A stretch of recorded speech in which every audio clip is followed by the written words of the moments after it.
Hello दोस्तों, general studies में आप सभी का स्वागत है।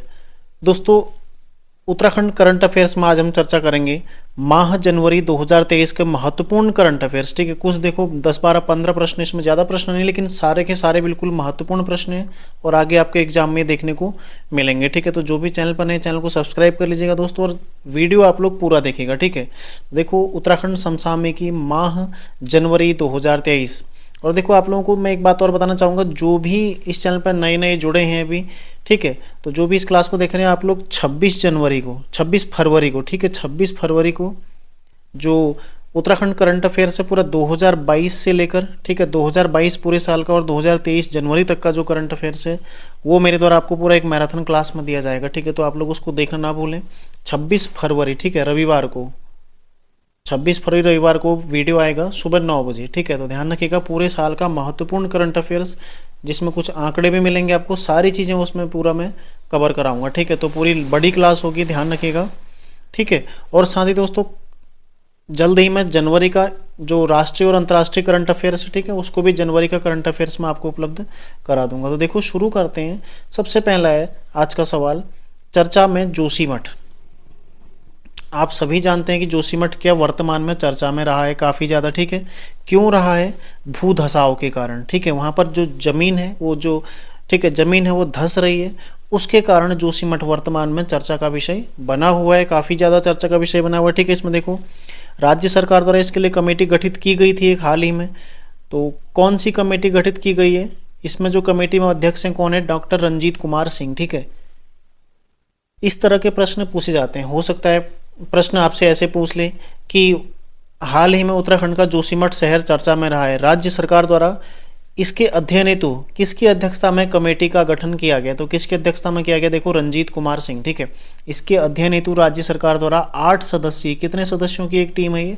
8 सदस्यीय एक टीम है या कमेटी है, ठीक है, इसका गठन किया गया, जो कि यहाँ सर्वे करेगी। ठीक है, उसके अकॉर्डिंग अपनी रिपोर्ट देनी है इसके द्वारा। देखो, और साथ ही यदि बात करें पहले की, तो यहाँ जो भू धसाव की घटनाएं कब से देखी गई हैं? 1970 से। ठीक है, 1970 से यहाँ पर भू धसाव की घटनाएं हो रही हैं, मतलब कभी पहले छुटपुट घटनाएं होती रही। ठीक है, पिछले एक साल में 2021 से ये कुछ लगातार बढ़ रही हैं, और 2022 में इन्होंने, ठीक है, 2022 लास्ट, 2023 जो शुरुआत जनवरी में इनके द्वारा काफ़ी विकराल रूप ले लिया गया। ठीक है, बीच में काफ़ी ज़्यादा वहाँ पर भू धसाव की खबरें आ रही थी और वर्तमान में भी लगातार जारी है। ठीक है, तो देखो 1970 से यहाँ पर भू धसाव हो रहा है, और तत्कालीन उत्तर प्रदेश सरकार के द्वारा, ठीक है, इसकी जांच हेतु एक कमेटी गठित की गई थी 1976 में। तो कौन सी कमेटी थी? देखो महेश चंद्र मिश्रा समिति। ठीक है, तो मिश्रा कमेटी या मिश्रा समिति गठित की गई थी। ठीक है, तो क्वेश्चन बन सकता है, आपने ध्यान रखना है मिश्रा समिति किससे संबंधित है, या फिर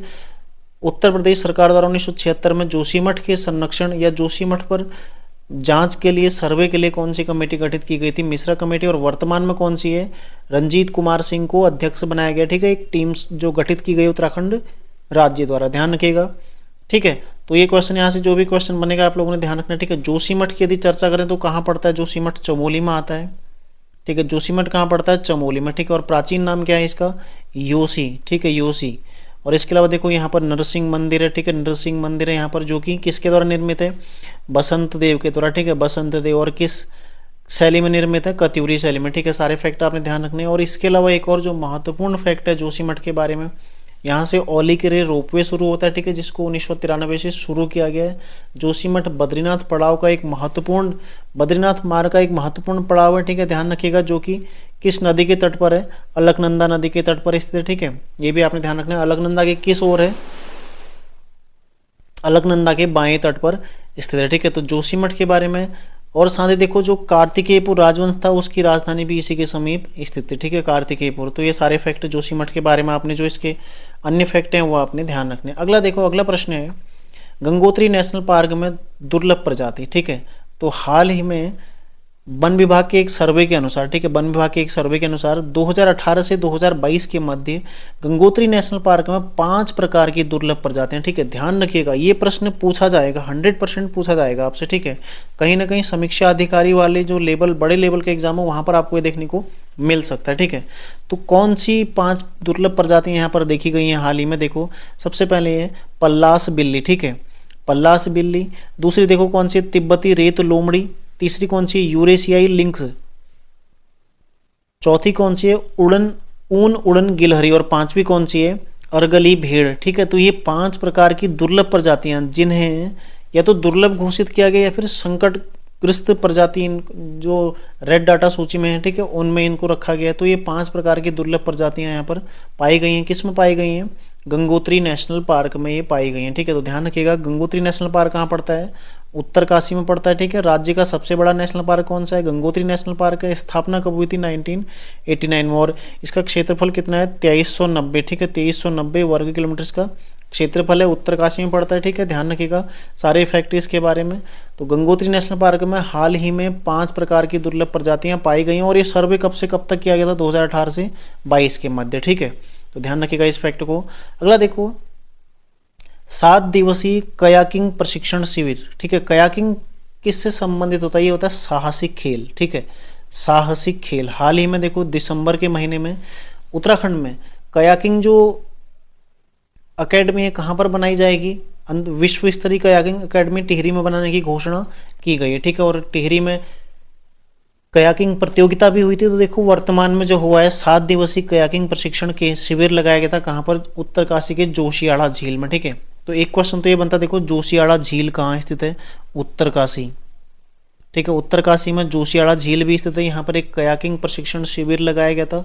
इसका उद्देश्य क्या है, स्थानीय युवक और युवतियां हैं इनको साहसिक खेलों के प्रति जागरूक करना। ठीक है, तो उत्तराखंड में साहसिक जो जल क्रीड़ा है ये उतना ज़्यादा प्रसिद्ध नहीं है अभी। ठीक है, तो इसके प्रति युवक युवतियों को जागरूक करना, ठीक है, ये इसका उद्देश्य है। और इसमें देखो रिवर राफ्टिंग का भी प्रशिक्षण होगा। ठीक है, इसमें रिवर राफ्टिंग का भी प्रशिक्षण दिया गया। ठीक है, तो ये सारी चीज़ें आपने दिया गया। ठीक है, दिया गया, तो ये सारे फैक्ट आपने ध्यान रखने इसके बारे में। अगला देखो, चर्चा में पुस्तक चले साथ पहाड़। ठीक है, तो बहुत महत्वपूर्ण पुस्तक है, पूछी जाएगी आपसे कि ये पुस्तक किसके द्वारा लिखी गई है। ठीक है, तो पुस्तक किसके लिखी गई है, चले साथ पहाड़ किसके द्वारा लिखी गई है, डॉक्टर अरुण कुकसाल। ठीक है, डॉक्टर अरुण कुकसाल इनके द्वारा पुस्तक लिखी गई है चले साथ पहाड़। ठीक है, तो इस पुस्तक को भारत के पर्यटन मंत्रालय ने प्रथम पुरस्कार हेतु चुना है। किस वर्ष के लिए, 2020-21 के लिए। ठीक है, 2020-21 के लिए इस पुस्तक को प्रथम पुरस्कार हेतु चुना है। और कौन सा पुरस्कार, राहुल सांकृत्यायन पर्यटन पुरस्कार। ठीक है, कौन सा पुरस्कार दिया जाएगा, राहुल सांकृत्यायन पर्यटन पुरस्कार इस पुस्तक को प्रदान किया जाएगा। ठीक है, तो पुस्तक का नाम क्या है, चले साथ पहाड़। और किसकी है ये पुस्तक, डॉक्टर अरुण कुकसाल की। ठीक है, तो अरुण कुकसाल जो कि कहाँ के रहने वाले हैं, पौड़ी के। ठीक है, पौड़ी के रहने वाले हैं, ये भी आपने ध्यान रखना है, अरुण कुकसाल जो कि पौड़ी के रहने वाले हैं। अगला देखो, प्रधानमंत्री राष्ट्रीय वीरता पुरस्कार 2023। ठीक है, राष्ट्रीय वीरता पुरस्कार कितने बच्चों को 2023 में दिया गया, 11 बच्चों को ये दिया गया। ठीक है, ध्यान रखिएगा 11 बच्चों को दिया गया है, जिसमें वैसे उत्तराखंड के एक शामिल हैं। कौन है, उत्तराखंड जनपद रुद्रप्रयाग के नितिन रावत। ठीक है, इनको भी ये पुरस्कार दिया गया और उन्हें यह पुरस्कार किस श्रेणी में दिया गया है, बहादुरी की श्रेणी में। ठीक है, आप लोगों को ध्यान रहना चाहिए कि ये पुरस्कार कुल 6 श्रेणियों में दिया जाता है। ठीक है, और इसे केंद्रीय बाल कल्याण परिषद के द्वारा प्रदान किया जाता है। ठीक है, केंद्रीय बाल कल्याण परिषद द्वारा दिया जाता है। तो क्वेश्चन बनेगा, राष्ट्रीय वीरता पुरस्कार किसके द्वारा दिया जाता है, केंद्रीय बाल कल्याण परिषद के द्वारा। ठीक है, कितनी श्रेणियों में दिया जाता है, कुल 6 श्रेणियों में दिया जाता है। ठीक है, और कुल 11 को दिया गया 2023 में, और इसमें से एक उत्तराखंड के जनपद रुद्रप्रयाग के नितिन रावत भी शामिल हैं, ध्यान रखिएगा। अगला देखो, उत्तराखंड की राजधानी देहरादून में 5G सेवा शुरू। ठीक है, तो 5G सेवा हाल ही में देखो देश में भी 5G सेवा शुरू हुई थी। कब से शुरू हुई थी, 1 सितंबर। ठीक है, 1 सितंबर से यहाँ पर देश में 5G सेवा शुरू हुई थी। और उसके पश्चात देखो उत्तराखंड में भी 5G सेवा शुरू हो चुकी है। और किसके द्वारा शुरू की गई, देखो देहरादून में 5G सेवा रिलायंस जियो, यानी कि रिलायंस जियो पहला ऐसा ऑपरेटर है जिसके द्वारा उत्तराखंड में 5G सेवा शुरू की गई। ठीक है, तो क्वेश्चन बन सकता है, उत्तराखंड में 5G सेवा शुरू करने वाला पहला ऑपरेटर कौन है, रिलायंस जियो। ठीक है, तो क्वेश्चन बन सकता है, यहाँ से ध्यान रखिएगा। अगला देखो, 3 जनवरी 2023 को केंद्रीय रक्षा मंत्री राजनाथ सिंह ने, ठीक है 3 जनवरी, डेट ध्यान रखिएगा, 3 जनवरी 2023 BRO की कुल 28 परियोजनाओं को राष्ट्र में समर्पित किया था। ठीक है, जो राजनाथ सिंह केंद्रीय रक्षा मंत्री, कहाँ पर ये शामिल हुए थे, ये हुए थे अरुणाचल प्रदेश में, वहाँ पर एक सियोम ब्रिज बना हुआ है। ठीक है, वहाँ पर ये शामिल हुए थे उस ब्रिज का उद्घाटन करने में। और उस दौरान उनके द्वारा वर्चुअल रूप से उत्तराखंड की 3 परियोजनाओं का उद्घाटन किया गया था, जिसमें देखो भैरव घाटी नेलंग में सड़क परियोजना, पिथौरागढ़ गुमरोड़ी नाले पर कंक्रीट पुल और पिथौरागढ़ धौलीगंगा पर बना स्टील पुल। ये देखो, ये मैंने क्यों आपको लिखा है, क्योंकि ये जो 28 परियोजनाएं, ये 28 परियोजनाएं भारत के सीमावर्ती क्षेत्रों से संबंधित है। ठीक है, सीमावर्ती मतलब जहाँ से हम, हमारी जो चीन से लगी हुई सीमा है वहाँ तक पहुँचने में आसानी हो। ठीक है, इसके लिए जो कुछ मूलभूत सुविधाएं हैं उससे संबंधित ये कुछ योजनाएं। ठीक है, इसमें देखो जो सियोम नदी पर पुल बना हुआ है, ये भी डायरेक्ट चीन सीमा तक हमारी पहुंच को आसान बनाता है। ठीक है, इसलिए ज़्यादा महत्वपूर्ण है। तो 3 जनवरी 2023 को राजनाथ सिंह के द्वारा कुल 28 परियोजनाओं को राष्ट्र को समर्पित किया था। ठीक है, जिसमें उत्तराखंड की 3 परियोजनाएं हैं। और इस दौरान जो सबसे ज़्यादा महत्वपूर्ण है, सियोम नदी पर बना सियोम पुल। ठीक है, जो महत्वपूर्ण है देखो, सियोम पुल कहाँ पर बना है, अरुणाचल प्रदेश में बना है। ठीक है, ध्यान रखिएगा। अगला देखो, चर्चा में रहा माघ मेला। ठीक है, माघ मेले का आयोजन कहाँ होता है, उत्तरकाशी में। ठीक है, उत्तरकाशी में, जो कि पूरे माह चलता है। ठीक है, उत्तरकाशी में माघ मेले का आयोजन होता है, पूरे माह चलता है। और इसको स्थानीय नाम इसका क्या है, बाड़ाहाट का थौलू। ठीक है, तो क्वेश्चन बन सकता है किस मेले का नाम बाड़ाहाट का थौलू है। ठीक है, तो बाड़ाहाट का थौलू इसको कहा जाता है। देखो, माघ के महीने में ही रुद्र जो बागेश्वर जिला है, ठीक है, वहाँ पर सरयू और गोमती के तट पर उत्तरायणी कौथिक का भी आयोजन होता है। ये भी आप लोगों ने ध्यान रखना। ठीक है, अगला देखो, प्रदेश का पहला सरकारी ऑटोमेटेड फिटनेस सेंटर। ठीक है, प्रदेश का पहला सरकारी ऑटोमेटेड फिटनेस सेंटर कहाँ पर ये बन रहा है, ऋषिकेश में। ठीक है, ऋषिकेश में ये बनाया जाना है। ठीक है, बनाया जाएगा, ये बनाया होगा। ठीक है, ऋषिकेश में बनाया जाएगा। और इसका उद्देश्य क्या है, मतलब यहाँ पर वाहनों की चेकिंग होगी। ठीक है, यहाँ पर उनकी फिटनेस की चेकिंग होगी। उनकी फिटनेस मतलब होता है उपयुक्तता। ठीक है, उनकी उपयुक्तता की चेकिंग होगी। और जो वाहन पूरी तरह उपयुक्त होगा, यानी कि पूरी तरह फिटनेस जो टेस्ट होता है उसको पास करेगा, पूरी तरह फिट हो जाएगा, फिट होगा। ठीक है, उसी को सड़कों पर चलने की अनुमति दी जाएगी। इससे क्या होगा, देखो, जो अनावश्यक रूप से हादसे हो जाते हैं, आपने देखा होगा लास्ट ईयर जो पौड़ी में टायर निकलने से और इस तरह से, ठीक है, जो गाड़ी तकनीकी खराबी आने के कारण गाड़ी एक्सीडेंट हो जाते हैं। ठीक है, या फिर कई सारी गाड़ियों में कुछ ना कुछ जो तकनीकी खराबियां आती हैं, उससे जो पहाड़ों में निरंतर हादसे हो रहे हैं उनसे थोड़ा मुक्ति मिलेगी। ठीक है, उनमें थोड़ा कमी लाना इसका क्या उद्देश्य है। तो प्रदेश का पहला सरकारी ऑटोमेटेड फिटनेस सेंटर कहाँ पर बन रहा है, ऋषिकेश में बन रहा है। ठीक है, अगला देखो, पर्यावरण पुरस्कार 2022। पर्यावरण पुरस्कार 2022 ये किसको दिया गया है, रुद्रप्रयाग के जगत सिंह जंगली। ठीक है, जगत सिंह जंगली, ये जगत, ठीक है, जगत सिंह जंगली को पर्यावरण पुरस्कार 2022 दिया गया। ठीक है, और किसके द्वारा दिया जाता है, विश्व पर्यावरण परिषद के द्वारा ये पुरस्कार प्रदान किया जाता है। ठीक है, जगत सिंह जंगली मिश्रित वन खेती मॉडल। ठीक है, मिश्रित वन खेती मॉडल इसके लिए जाने जाते हैं। ठीक है, मिश्रित वन खेती मॉडल के लिए जाने जाते हैं। तो जगत सिंह जंगली को विश्व पर्यावरण परिषद द्वारा 2022 के लिए पर्यावरण पुरस्कार से सम्मानित किया गया। ठीक है, एक है देखो, बर्ड वॉचिंग फेस्टिवल। ठीक है, बर्ड मतलब चिड़िया, उनको देखने का एक जो फेस्टिवल आयोजित हो रहा है 2023 में, कहाँ पर ये आयोजित हो रहा है, कोटद्वार में। ठीक है, 3 से 5 जनवरी तक कोटद्वार के विभिन्न आसपास के जो क्षेत्र हैं, जैसे दुगड्डा, ठीक है, मुख्यतः दुगड्डा वाला जो एरिया आता है वहाँ पर एक बर्ड वॉचिंग फेस्टिवल का आयोजन किया जा रहा है। ठीक है, देखो, जो कोटद्वार का क्षेत्र है ये विभिन्न प्रकार की पक्षियों की प्रजातियों का संसार भी इसको माना जाता है। ठीक है, यहाँ पर लगभग पूरे भारत में जो सर्वाधिक पक्षियों की जैव विविधता है वो दुगड्डा में पाई जाती है और कुल 65 प्रकार के पक्षी यहाँ पर पाए गए हैं। ठीक है, तो काफ़ी महत्वपूर्ण है, इसलिए मेरे द्वारा इसको आपको कराया गया बर्ड वॉचिंग फेस्टिवल 2023, जो कि कोटद्वार में। ठीक है, और कोटद्वार का दुगड्डा उत्तराखंड में सर्वाधिक पक्षियों की जैव विविधता वाला क्षेत्र है। ठीक है, ध्यान रखिएगा, यहाँ पर कुल पक्षियों की 65 प्रजातियां पाई गई हैं। ठीक है, अगला देखो, 74वें गणतंत्र दिवस पर राज्य की झांकी। ठीक है, एक और महत्वपूर्ण सवाल,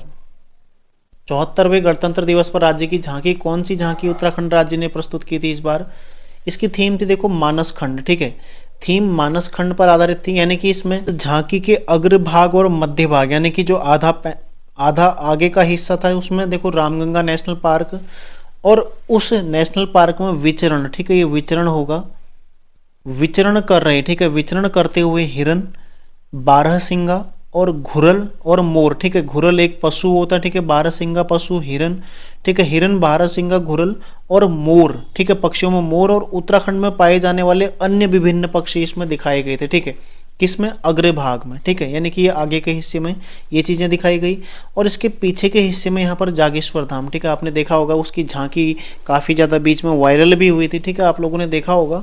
और इसके पृष्ठभाग में क्या देखो, जागेश्वर मंदिर समूह। ठीक है, जागेश्वर मंदिर समूह कहाँ पड़ता है, जागेश्वर मंदिर समूह पड़ता है अल्मोड़ा में, ठीक है। और साथ ही देवदार के वृक्ष भी इसमें दिखाए गए थे। तो देवदार के वृक्षों का जो रक्षक माना जाता है, किस मंदिर को माना जाता है, सैम झांकर, ठीक है, सैम झांकर, जो कि कहाँ पड़ता है, अल्मोड़ा में पड़ता है, ठीक है। और जागेश्वर मंदिर समूह के समीप ही पड़ता है। तो जागेश्वर में जो जागेश्वर मंदिर भी, ये भी किसमें है, देवदार वृक्षों के बीच में, ठीक है। देवदार यहाँ पर काफी मात्रा में पाए जाते हैं।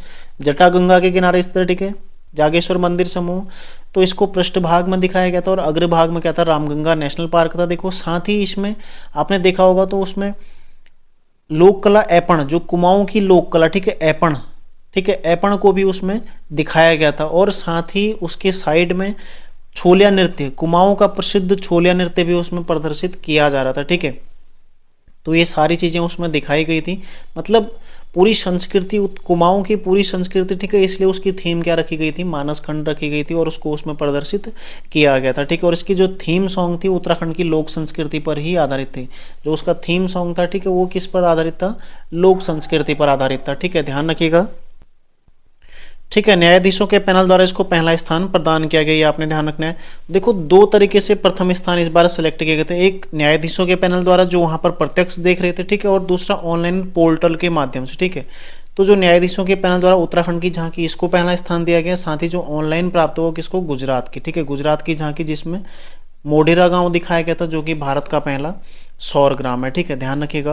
अगला देखो, उत्तराखंड लोक सेवा महिलाओं के लिए क्षैतिज आरक्षण विधेयक 2022, ठीक है, जो कि 29 नवंबर 2022 को विधानसभा में पेश किया गया था। 30 नवंबर को उसको विधानसभा ने सर्वसम्मति से पारित किया और राजभवन भेजा, ठीक है, ध्यान रखिएगा, ठीक है, 29 और 30 नवंबर।